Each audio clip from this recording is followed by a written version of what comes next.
Ya, para hadirin sekalian, para jemaah rahimakumullah.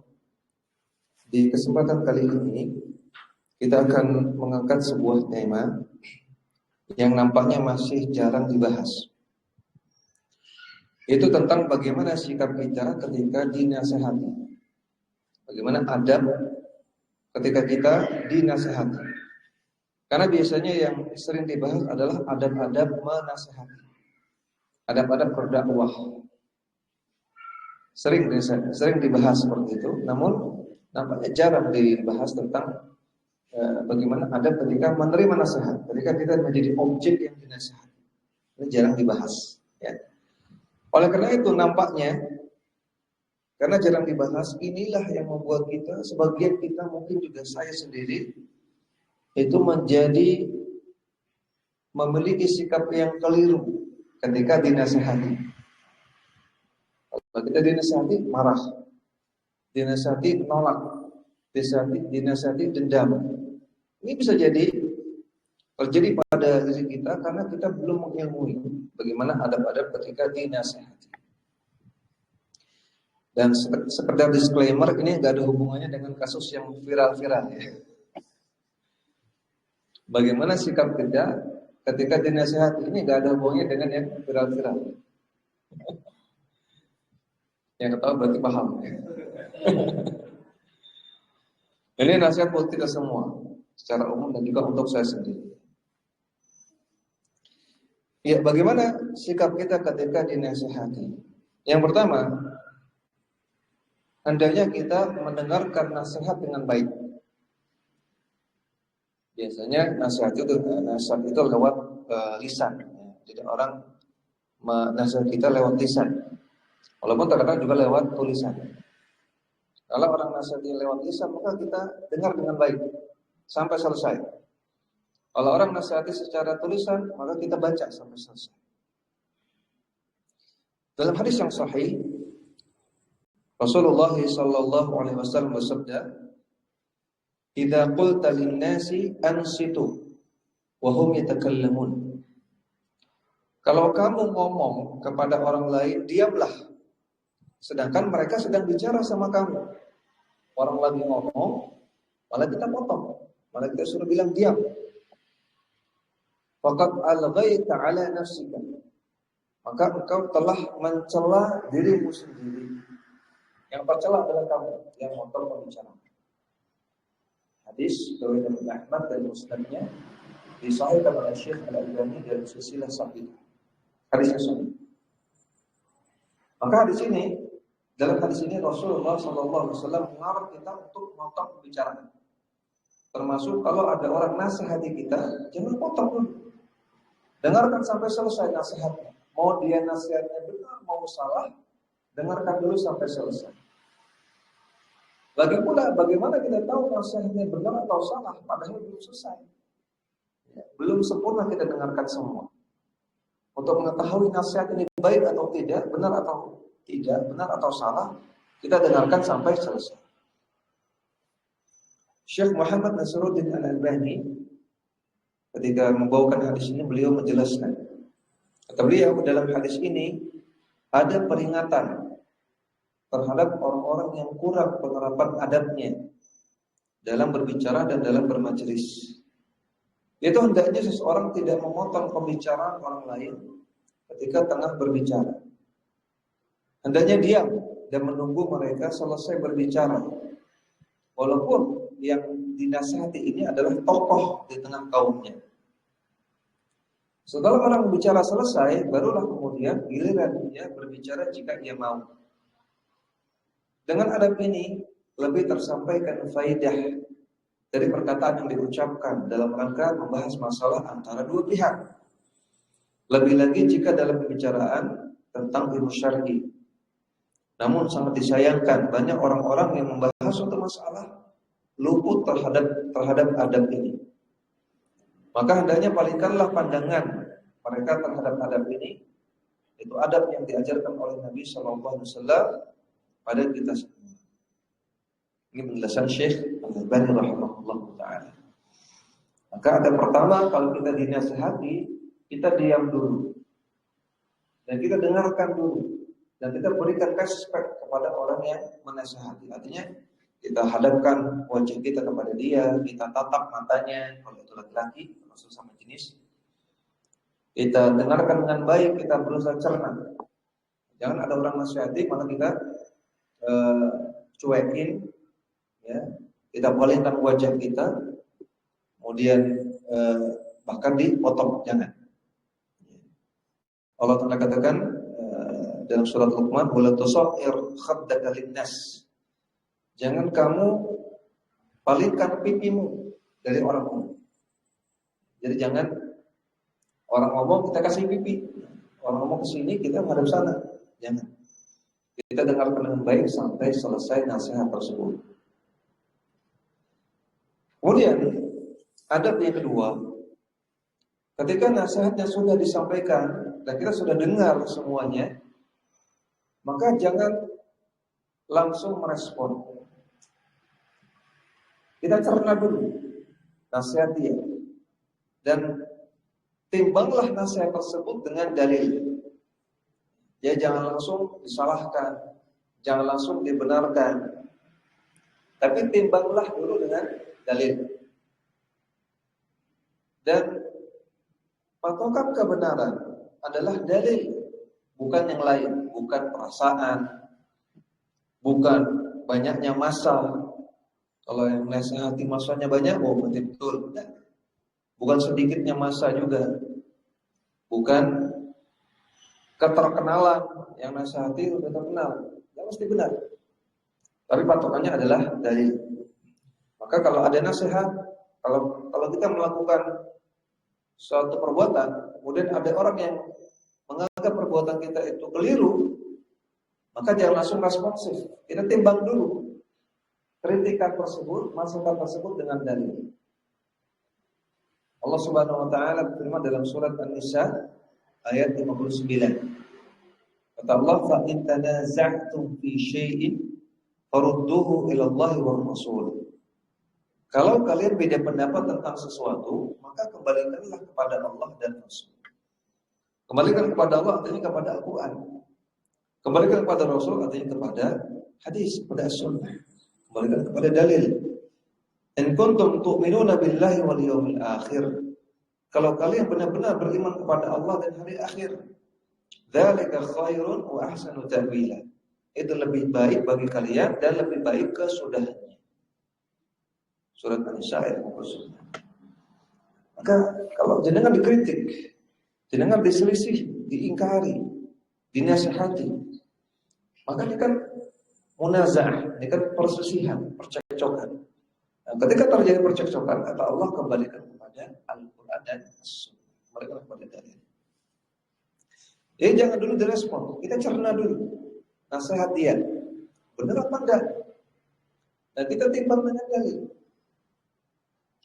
Demikian juga Rasulullah SAW beliau bersabda, barang siapa yang hidup setelah kalian, setelah aku meninggal, akan melihat banyak sekali perselisihan. Kemudian kata Nabi, "Fa'alaikum bisunnati wa sunnatil khulafa'ir rasyidin al-mahdiyyin." Solusinya adalah hendaknya kalian berpegang teguh pada sunnah, kembalikan kepada sunnahku. Dan juga sunnahnya al-khulafa'ir rasyidin yang mereka mendapatkan petunjuk. Tamassaku biha wa 'addu 'alaiha bin nawajid. Berpegang teguhlah pada itu semua dan gigitlah dengan gigi geraham kalian. Hadis dari Tirmidzi, yang kata beliau hadis ini hasan sahih. Maka Nabi berikan solusi, kalau ada perselisihan, kembalikan kepada sunnah Nabi. Dan juga kembalikan kepada pemahaman para sahabat, di antaranya al-khulafa' rasyidin. Nah, kemudian andaikan nasihat yang disampaikan kepada kita setelah kita timbang dengan dalil, kok kayaknya yang benar dia, yang nasihati kita, saya salah. Berdasarkan Al-Quran, berdasarkan sunnah, yang benar adalah nasihat dia. Perbuatan yang saya lakukan salah, keliru. Maka tinggalkanlah ego, tinggalkanlah perasaan, dan tunduk kepada dalil. Allah Subhanahu wa taala berfirman, "Wa ma kana lil mu'minin wa la mu'minatin idza qadallahu wa rasuluhu amra ayyakuna lahumul khiyaratu min amri. Enggak layak bagi seorang mukmin atau seorang mukminah. Kalau Allah dan Rasulnya sudah memutuskan suatu perkara, kok dia punya pilihan yang lain. Min amrihim, dari diri mereka sendiri. Enggak layak. Enggak layak dikatakan sebagai seorang mukmin atau mukminah. Kalau dalam dalil hukumnya A, kok dia malah ingin hukumnya B. Kalau kata dalil itu betul, kok dia malah punya jawaban itu salah. Tidak layak, kata Allah. Dan surat Al-Ahzab ayat 30. Dalam ayat yang lain Allah Ta'ala katakan, innama kana qaulal mu'minina idza du'u ila Allah wa rasulihi litahkuma bainahum. Perkataan orang-orang yang beriman, kalau mereka diajak untuk taat kepada Allah dan Rasulnya, untuk memutuskan suatu hukum di antara mereka, perkataan mereka adalah ayyaqulu sami'na wa ata'na. Mereka mengatakan sami'na wa ata'na. Kami telah mendengar kebenaran dan kami akan taat pada kebenaran. Wa ulaika humul muflihun. Mereka lah orang-orang yang beruntung. Surat An-Nur ayat 61. Dalam hadis dari Abdullah bin Amr bin Al-As radhiyallahu ta'ala bahwasanya Nabi sallallahu alaihi wasallam bersabda, "La yu'minu ahadukum hatta yakuna hawahu tab'an lima ji'tu bihi." Tidak beriman kalian sampai kalian bisa menundukkan egonya, menundukkan hawa nafsunya demi mengikuti apa yang aku bawa, demi untuk mengikuti dalil. Hadis riwayat At-Tabarani dan Mu'jam al-Kabir disahihkan oleh Imam Al-Zahabi dan juga Syekh Ahmad Syakir. Maka kata Nabi, tidak beriman sampai kita itu menundukkan ego kita, perasaan kita, akal kita, pendapat kita demi untuk mengikuti dalil. Sehingga kalau ada orang nasihati kita dan nasihat dia setelah kita timbang dengan dalil, kok dia yang benar, maka kita tinggalkan ego kita tinggalkan perasaan, dan kita terima nasihat tersebut, kita terima kebenaran. Dan menolak nasihat, menolak kebenaran, apalagi nasihat itu berupa Al-Quran dan As-Sunnah, ini bahayanya besar. Imam Ahmad bin Hanbal mengatakan, man radda hadits Rasulullah sallallahu alaihi wasallam fahuwa ala syafa halakatin. Siapa yang berani-berani menolak satu hadis dari Rasulullah sallallahu alaihi wasallam, maka dia berada di pinggir jurang kebinasaan. Kalau berani menolak hadis itu bahaya, maka ini bisa menyebabkan kekufuran. Al-Imam Asy-Syafi'i juga mengatakan hal yang sama. Beliau mengatakan, innama halaktum hina taraktumul athar. Kalian akan binasa kalau kalian suka meninggalkan athar, meninggalkan dalil.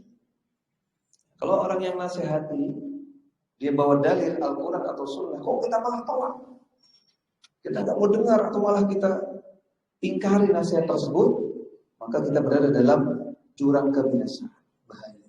Dan ini bisa menyebabkan kekufuran. Jadi perkara nasihat ini bisa menjadi perkara yang sangat khatir, perkara yang sangat bahaya. Ketika yang nasihati kita bawa dalil, maka kalau ada orang yang bawa dalil, ketika menasihati kita, harusnya hati kita bergetar, harusnya kita deg-degan, ser-seran. Bukankah itu sifat orang beriman? Ya, bahwasanya ketika dibacakan ayat-ayat Allah, maka wajilat 10 buku, bergetar hati mereka. Disampaikan ayat Allah, disampaikan dalil, ciri orang itu bergetar. Ketika ada orang nasihat kita bawa dalil, bawa ayat atau bawa hadis, harus kita deg-degan. Jangan saya yang salah, jangan dia yang benar. Jangan sampai ada orang nasihat kita bawa dalil, kok kita biasa-biasa aja. Atau bahkan kita balelo, bahkan kita berusaha untuk mengingkari, mencari jalan untuk membantah dia. Jangan, kita harus tunduk pada dalil. Kemudian setelah kita tadi menimbang nasihat yang diberikan kepada kita, kemudian kalau nasihatnya ternyata benar, Kita tundukkan ego, tundukkan perasaan. Kemudian ada yang ketiga, ini yang paling penting, yaitu berusaha untuk menerima nasihat dengan baik. Ada yang ketiga yang paling penting bagi orang yang dinasihati adalah berusaha untuk menerima nasihat dengan baik. Pertama, karena tidak menerima nasihat itu adalah bentuk kesombongan. Tidak menerima nasihat ketika nasihat itu benar, itu adalah kesombongan.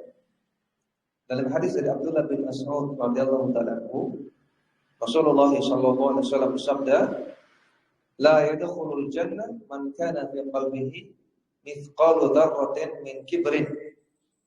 Tidak akan masuk surga orang yang dalam hatinya ada sebesar biji sawi berupa kesombongan. Maka ada seorang sahabat yang bertanya, "Ya Rasulullah, innar rajula yuhibbu an yakuna thawbuhu hasanan wa na'luhu hasanan."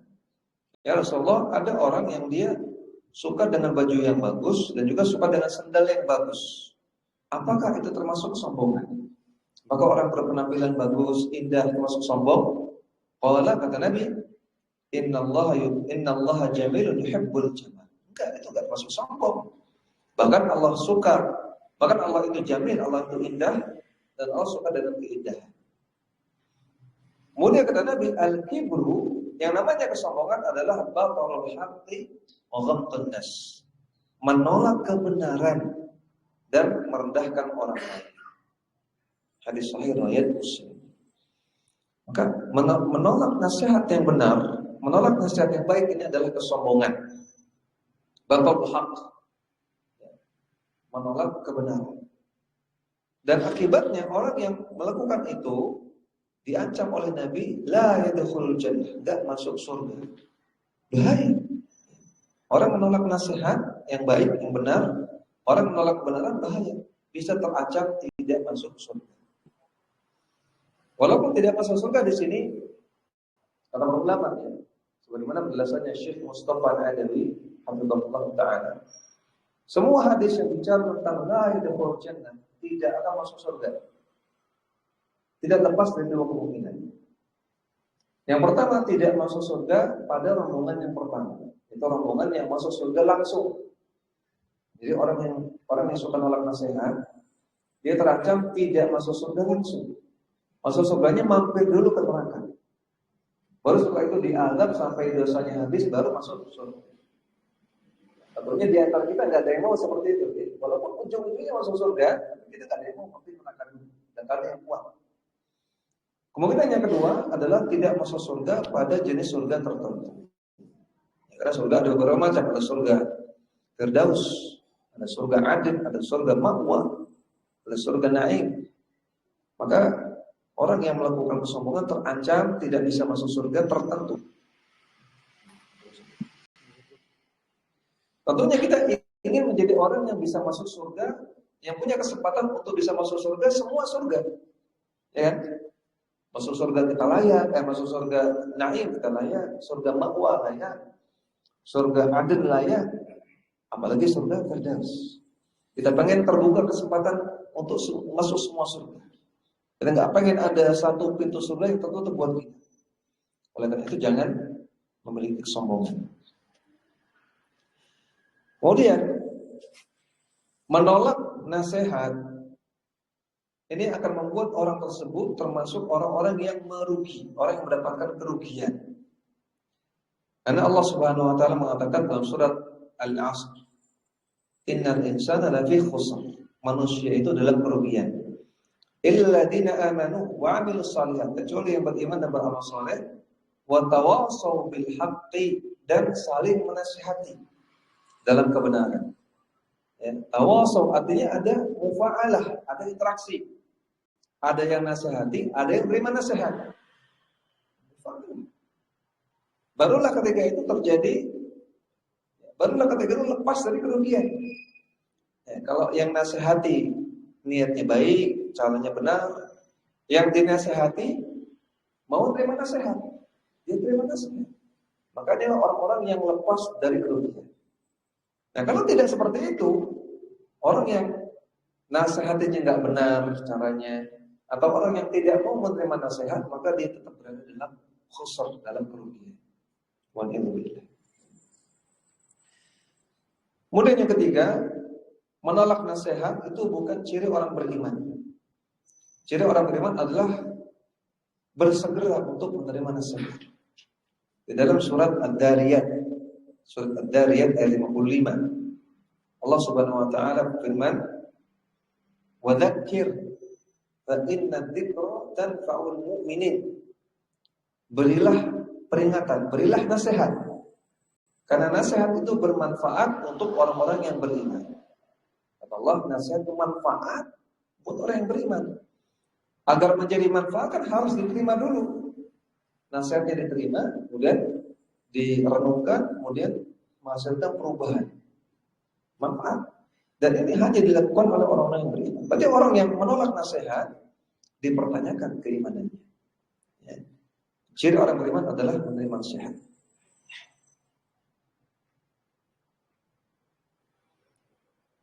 Kemudian yang keempat, enggan menerima nasihat dan ngeyel di atas kebatilan. Ini adalah tabiatnya orang-orang musyrikin. Tidak mau menerima nasihat dan ngeyel di atas kebatilan adalah tabiatnya orang-orang musyrikin. Maka kita jangan niru mereka.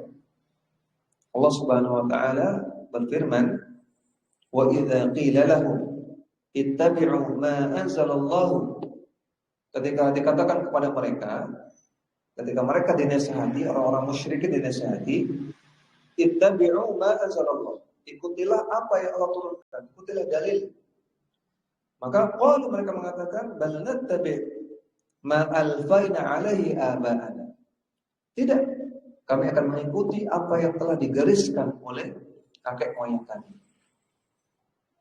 Surat Al-Baqarah ayat 170. Ini bentuk kengeyelan mereka. Mereka ngeyel di atas kesyirikan, ngeyel di atas kesalahan, kebatilan. Dalam ayat yang lain surat Al-Baqarah ayat 206, Allah Ta'ala katakan, wa idza qila lahu ittaqillaha. Ketika dikatakan kepada orang-orang musyrikin, bertakwalah kepada Allah, akhadhathul izzah bil itsmi. Maka mereka akhwadatul izzah, mereka lebih memilih untuk menjaga harga diri bil itsmi, namun dengan membawa dosa.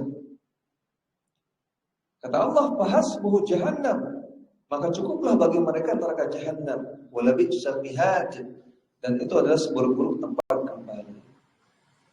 Berarti kan kata Allah, ketika orang musyrikin disuruh untuk bertakwa kepada Allah, namun mereka akhwadatul izzah, maka lebih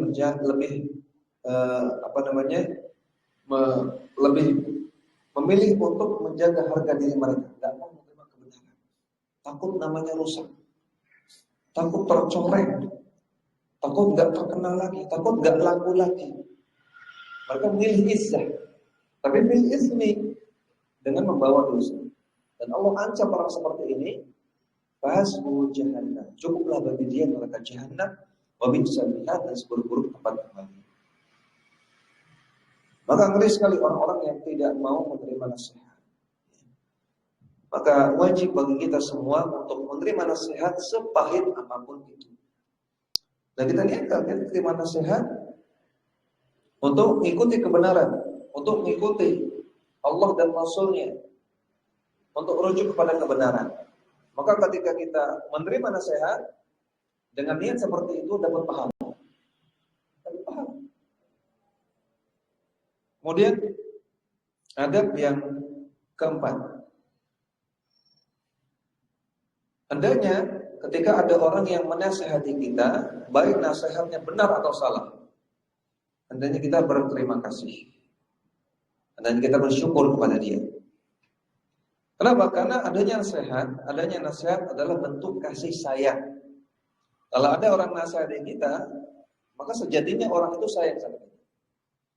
Secara bahasa, an-nushu, nasihat an-nushu artinya iradatul khair lil ghair, menginginkan kebaikan kepada orang lain. Itu definisi nasihat. Karena orang yang nasihati sebetulnya dia ingin orang yang dinasihati ini baik, tambah bagus. Oleh karena itu harusnya kita berterima kasih. Dalam hadis yang sahih, Rasulullah sallallahu alaihi wasallam bersabda, "Unsur akhaka zaliman aw mazluman." Tolonglah saudaramu, baik saudaramu yang zalim maupun saudaramu yang terzalimi. Maka para sahabat tanya, "Ya Rasulullah, kalau nolong orang yang terzalimi kita paham. Orang terzalimi ya kita tolong. Fa kaifa nansuruhu zaliman?" Lalu gimana maksudnya kita nolong orang yang zalim? Qala, Nabi katakan, ta'khudhu fawqa yadayhi. Itu dengan engkau menarik tangannya supaya keluar dari kezaliman. Itu bentuk nolong orang yang zalim.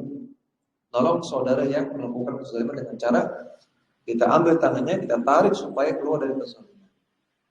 Hadis sahih riwayat Bukhari. Maka menolong orang yang zalim agar keluar dari kezaliman atau menyuruh orang untuk keluar dari kezaliman itu bentuk nolong dia. Itu bentuk nolong. Kalau kita melakukan kekeliruan, kita melakukan kesalahan, berarti kita zalim. Kita zalim. Baik zalim kepada orang lain atau zalim kepada diri sendiri, kita zalim. Ketika ada orang yang nasihati kita, kata Nabi, itu orang yang berusaha untuk menolong kita dengan narik tangan kita keluar dari kezaliman. Dia ingin nolong kita. Kalau ada orang yang nolong kita, harusnya kita apa? Berterima kasih dong. Kita bersyukur kepada dia.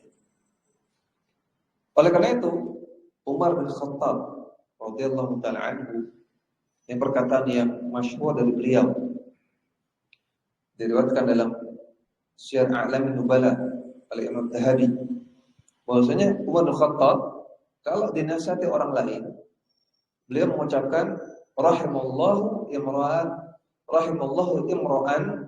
ahda ilayya uyubi. Semoga Allah merahmati seseorang yang menunjukkan kepada saya aib-aib saya. Rahimallahu imra'an ahda alayya uyubi. Semoga Allah merahmati orang yang menunjukkan kepada saya kesalahan saya. Ini ucapan terima kasih. Padahal ini Umar, yang mana kita tahu Umar segitu gagahnya, segitu hebatnya, segitu kuatnya, beliau khalifah. Yang mana setan tidak mau melewati jalan melewati Umar. Segitu perkasanya Umar, segitu superiornya Umar. Tapi kalau dinasihati, nggak nyolot, ya, nggak marah-marah, nggak melotot, bahkan didoakan. Rahimallahu imra'an ahda alayya uyubi. Semoga Allah merahmati orang yang menunjukkan kepada saya aib-aib saya. Al-Imam Asy-Syafi'i rahimahullahu ta'ala juga mengatakan, "Ma nasahtu ahadan faqabila minni illa hibtuhu wa taqattu mawaddatah." Tidaklah ada orang yang aku nasihati, kemudian dia menerima nasihatku, kecuali aku bertambah cinta padanya dan semakin bertambah sayangku kepadanya. Wala radda ahadun alayya an-nusha illa saqata min aini wa rafattuhu. Dan tidaklah ada orang yang aku nasihati kemudian dia menolak nasihatku, kecuali seketika itu jatuh harga dirinya di depanku. Saqata min aini, jatuh harga dirinya di depanku, wa rafattuhu, dan aku tidak mau lagi bicara sama dia. Jadi Al-Imam Syafi'i menganggap orang yang nolak nasihat itu orang yang buruk. Sama-sama beliau menganggap dia orang nggak punya harga diri dan beliau nggak mau lagi bicara sama dia. Tapi ini Imam Syafi'i ya, ini Imam Syafi'i, ulama besar, ya, orang yang didengar perkataannya, orang yang mulia. Ya kalau kita jangan seperti itu. Kalau ada orang yang kita nasihati nggak terima nasihatnya nggak apa-apa. Kalau kita orang biasa, orang kecil, bukan siapa-siapa. Ya. Kalau yang nasihati sekelas Imam Syafi'i, iya. Kalau yang nasihati Syekh Shalih Fauzan, ada orang dinasihati Syekh Shalih Fauzan misalnya. Kok orang yang ngeyel? Ya, orang nggak punya harga diri. Ini layak untuk kita jauhi ini orang. Ini orang bobrok, orang buruk.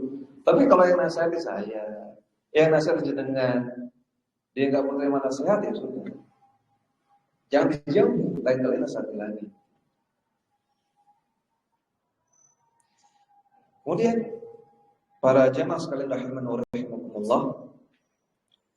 perlu diketahui bahwasanya kembali kepada kebenaran dengan menerima nasihat itu lebih baik daripada kita ngeyel di atas kebatilan. Karena kadang memang orang ketika melakukan kesalahan, kemudian dinasihati, dikritik, maka di sana ada yang dia pertaruhkan. Apakah mungkin nama baiknya? Apakah mungkin popularitasnya? Atau mungkin ada dunia yang akan hilang, ada uang yang akan hilang dari dia. Mungkin dia juga akan terlihat bodoh di depan orang lain kalau dia terima nasihat itu. Apalagi orang yang diulamakan, apalagi orang yang diustadkan, apalagi orang yang dianggap pintar.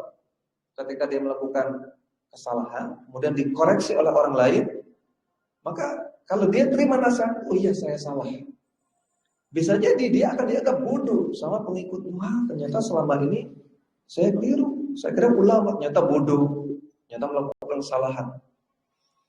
Maka memang ada yang dipertaruhkan di sana. Namun ketahui bahwasanya apapun yang dipertaruhkan itu nggak ada apa-apanya, semua remeh. Lebih utama, lebih berharga keistiqomahan, lebih berharga keselamatan akidah kita, lebih utama keselamatan nasib kita di akhirat. Itu jauh lebih berharga daripada yang dipertaruhkan tadi. Popularitas, nama baik, ya, harta dunia dan lain-lain. Oleh karena itu, ada ucapan yang terkenal juga yang merupakan bagian suratnya Umar bin Khattab kepada Abu Musa al-Asy'ari. Suratnya Umar kepada Abu Musa. Yang mana suratnya panjang, di antaranya Umar mengatakan kepada Abu Musa, wa muraja'atul haqqi khairun minat tamadi fil batil. Kembali kepada kebenaran, rujuk kepada kebenaran dengan menerima nasihat itu jauh lebih baik daripada jenengan tetap ngeyel di atas kebatilan. Walaupun memang ada yang hilang, popularitas hilang, nama baik hilang, harta hilang, pujian hilang. Walaupun ini semua hilang, tetap rujuk kepada kebenaran jauh lebih baik, lebih berharga. Minimalnya ada 3 alasan. Kenapa kok rujuk kepada kebenaran, tunduk kepada kebenaran, menerima nasihat itu lebih baik? Minimalnya ada 3 alasan yang akan kita simak setelah pesan-pesan berikut ini. Ya, silakan kita jeda adzan dulu. Assalamualaikum warahmatullahi wabarakatuh.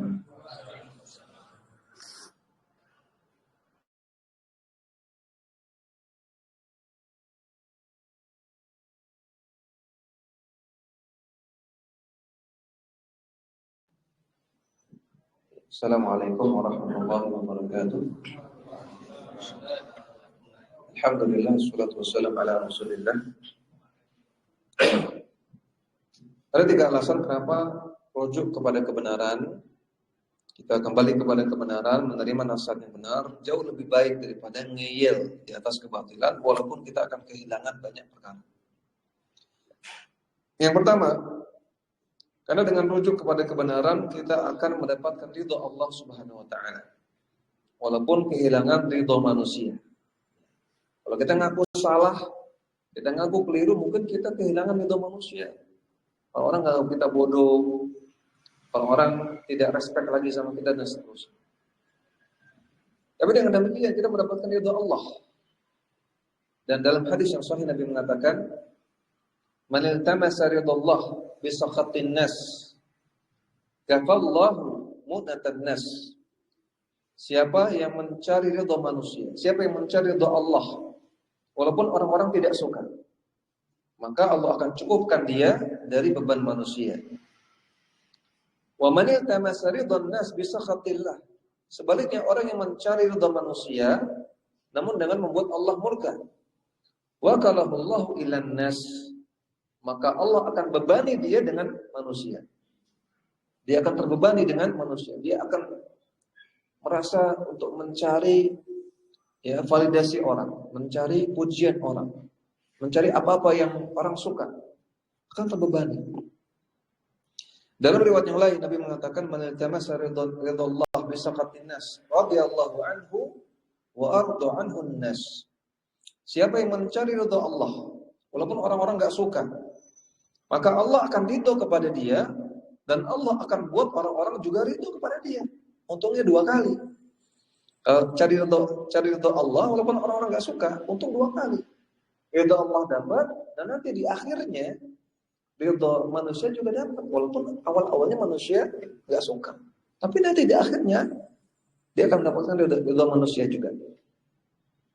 Faman iltamasa ridhon nas bi saqatillah sakhitallahu alaihi wa asqata alaihi nas.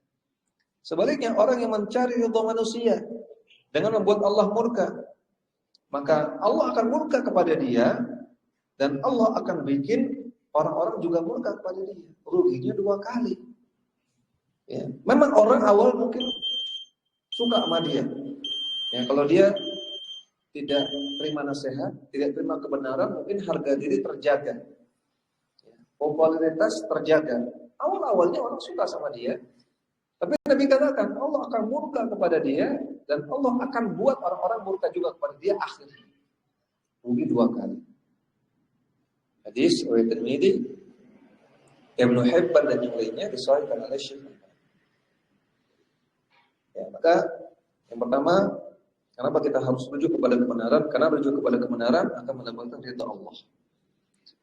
Yang kedua, dengan rujuk kepada kebenaran kita akan selamat di akhirat.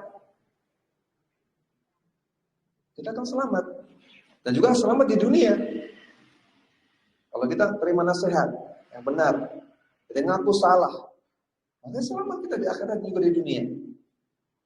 Dan juga perlu diketahui bahwasanya kebatilan itu akan membawa kepada kebatilan yang lain. Jadi kalau kita nggak terima nasihat, kita ngeyel di atas kebatilan. Kebatilan yang kita ngeyel di atasnya akan membawa kepada kebatilan yang lain. Itu pasti. Makanya kata para ulama, al-ma'asi baridul kufri. Maksiat-maksiat itu akan membawa kepada kekufuran. Kalau kita ngeyel terus melakukan maksiat, lama-lama kufur. Maka dengan kita rujuk, selamat. Di dunia kita selamat, artinya kita tetap istiqomah, tidak lanjut melakukan kebatilan yang lain, dan di akhirat juga kita selamat. Yang ketiga, ketika kita rujuk kepada kebenaran, maka kita akan merasakan dada yang lapang. Kita akan plong dan merasakan hati yang tenang. Kalau kita tidak terima kebenaran, selama masih ada iman dalam diri kita, maka tidak akan tenang. Kalau ada orang nasihati kita melakukan kekeliruan, orang nasihati kita, dan kita tahu dia yang benar, tapi karena gengsi, karena ego, karena menjaga harga diri, kita nggak mau terima. Pasti hati ini akan memberontak. Saya tahu dia yang benar, tapi aduh gimana ya? Nggak akan tenang selama hidup kita. Gimana kita tahu dia yang benar, kita salah, tapi kita nggak mau akui. Selama hati ini masih ada iman, nggak akan tenang. Kecuali hati ini hati yang sudah mati, yang sudah terbiasa dengan kerusakan, biasa aja. Tapi kalau hatinya masih ada iman walaupun sedikit, pasti nggak tenang. Pasti nggak tenang. Nah, maka ini 3 alasan minimal kenapa kita harus rujuk kepada kebenaran dan tidak ngeyel di atas kebatilan. Karena pertama, kita akan mendapatkan ridha Allah. Yang kedua, dengan rujuk kepada kebenaran kita akan selamat. Yang ketiga, hati kita akan tenang. Jadi ini semua lebih worthy, lebih berharga daripada apa-apa yang hilang. Mungkin nama baik kita hilang, nggak apa-apa. Mungkin popularitas kita nurun, nggak apa-apa. Mungkin follower di YouTube, di Instagram berkurang, apa-apa, gampang. Lebih worthy 3 hal tadi, ridha Allah, kemudian keselamatan di dunia dan di akhirat, kemudian hati yang legowo. Itu lebih worthy. Kemudian yang namanya kesalahan, sealim apapun orangnya, sebaik apapun orangnya, maka namanya kesalahan itu wajar. Ya kalau ada orang nasihati kita salah, dan orang yang nasihat itu di atas kebenaran, walaupun kita merasa, oh saya kan lebih terkenal, oh saya kan lebih alim, saya kan lebih lama ngajinya, maka gak apa-apa terima nasihat dia, walaupun yang nasihatnya lebih junior, lebih awam, lebih bodoh. Kenapa? Karena orang salah itu wajar. Jangankan orang yang alim, jangankan orang terkenal, para nabi juga salah. Para nabi juga salah. Maka kalau antum salah, ya lebih wajar lagi. Nabi Adam alaihissalam, walaupun salah enggak, ya memakan buah khuld. Ya. Nabi Nuh alaihissalam meminta ampunan untuk anaknya, langsung ditegur oleh Allah Subhanahu Wa Taala. Indahu amal ghairu sholih. Jangan mau minta ampun untuk anakmu, amalan dia enggak soleh. Nabi Musa alaihissalam pernah memukul salah satu pengikut Fir'aun sampai akhirnya mati, enggak sengaja. Nabi Muhammad SAW, surat Abasa wa tawalla, dia menemukan masam dan berpaling, salah. Para nabi saja berbuat salah, apalagi kita. Jadi ya sudah, aku enggak usah merasa terlalu tinggi, terlalu hebat untuk mengakui salah. Para nabi saja yang hebat-hebat melakukan salah. Jadi wajar, kullu bani Adam khata', setiap manusia itu melakukan kesalahan. Wa khairul khata'in tawwab. Sebaik-baik orang yang melakukan kesalahan adalah yang bertobat. Kemudian yang terakhir, adab kita ketika dinasihati adalah dengan meluruskan niat untuk menerima nasihat. Bahwasanya ketika kita menerima nasihat tadi mungkin ada yang hilang, mungkin nama baik kita hilang, mungkin harta kita berkurang, mungkin popularitas kita berkurang, ya mungkin pujian berkurang dan lain-lain. Tapi kalau kita niatkan kita terima nasihat untuk mencari ridha Allah Subhanahu Wa Taala, maka kita akan mendapatkan pahala. Dan kita harus sadar bahwasanya tujuan kita di dunia ini adalah untuk cari pahala, cari akhirat. Maka jangan sampai kita menolak nasihat untuk mencari dunia. Kita nolak nasihat karena takut kehilangan dunia, jangan. Karena kita di dunia ini untuk cari akhirat. Allah Ta'ala katakan, "Wa mal hayatud dunya illa mata'ul ghurur." Tidaklah kehidupan dunia itu kecuali kesenangan yang menipu saja. Jangan sampai tertipu dengan kesenangan dunia, takut hilang duit, kemudian menolak nasihat. Allah Ta'ala katakan, "Innama hadhil hayatud dunya mata'." Kehidupan dunia ini hanya senang-senang saja. Wa innal akhirata hiya darul qarar. Namun akhiratlah itulah dunia yang sebenarnya. Allah Ta'ala katakan, "Bal tu'thiruna al-hayata dunya." Kebanyakan kalian lebih mengutamakan kehidupan dunia. Padahal wal akhiratu khairun wa abqa. Akhirat itu lebih kekal dan lebih baik. Maka luruskan niat. Saya terima nasihat karena saya ingin cari ridha Allah, cari pahala, cari akhirat. Apa-apa kehilangan dunia enggak apa-apa. Kehilangan duit enggak apa-apa, kehilangan popularitas enggak apa-apa. Dicaci orang enggak apa-apa. Enggak masalah karena saya cari ridha Allah Subhanahu. Ya, ini beberapa adab yang hendak diperhatikan bagi orang-orang yang dinasihati. Allah Ta'ala alam. Sebelum kita akhiri, kita persilakan kalau ada pertanyaan. Pertanyaan.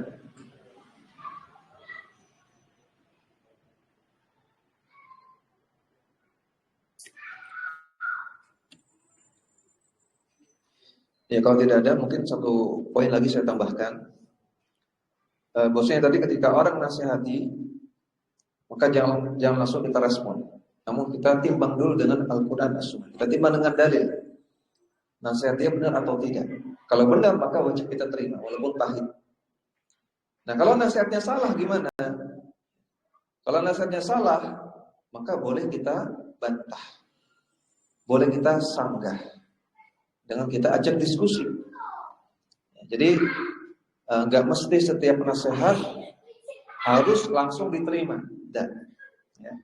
Kalau nasihatnya benar harus diterima. Tapi kalau nasihatnya salah, boleh kita sanggah. boleh kita bantah.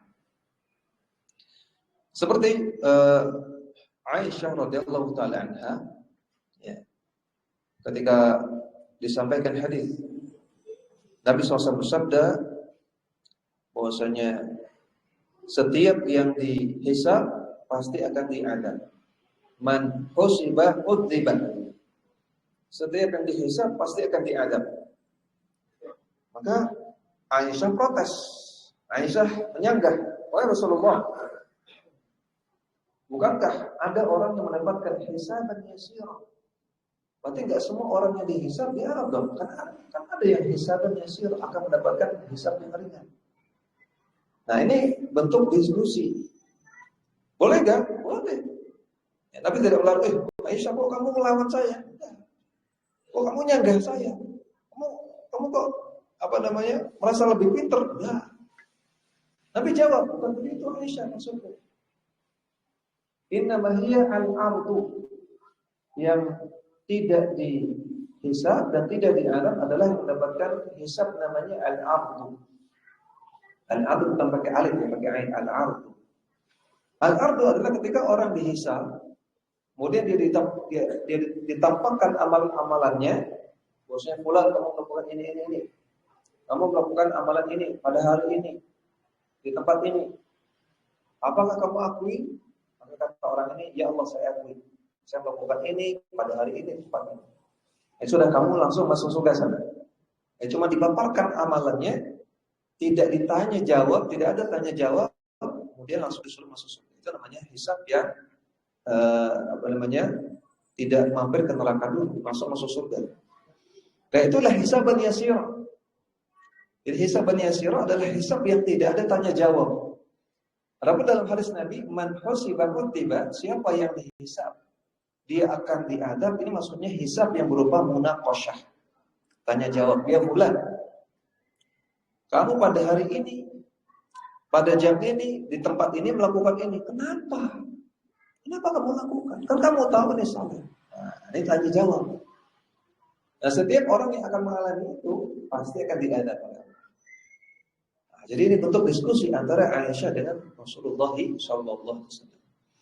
Nah, jadi kalau sekiranya ada perkara yang kok kayaknya nggak sesuai dengan dalil, ada orang nasihati, kemudian kok nasihatnya ada yang nggak sesuai dengan dalil, ada yang keliru, boleh kita sanggah, boleh kita luruskan, boleh kita bantah. Ya, ini yang bisa kita sampaikan, mudah-mudahan bermanfaat. Semoga Allah jadikan kita orang-orang yang bisa menerima nasihat, menerima kebenaran dan rujuk kepada kebenaran. Amin ya rabbal alamin. Wassallallahu ala nabiyyina Muhammadin wa ala alihi washabbihi wasallam. Wa akhiru da'wana alhamdulillahi rabbil alamin. Subhanakallahumma wa bihamdika asyhadu an la ilaha illa anta astaghfiruka wa atubu ilaik. Assalamualaikum warahmatullahi wabarakatuh.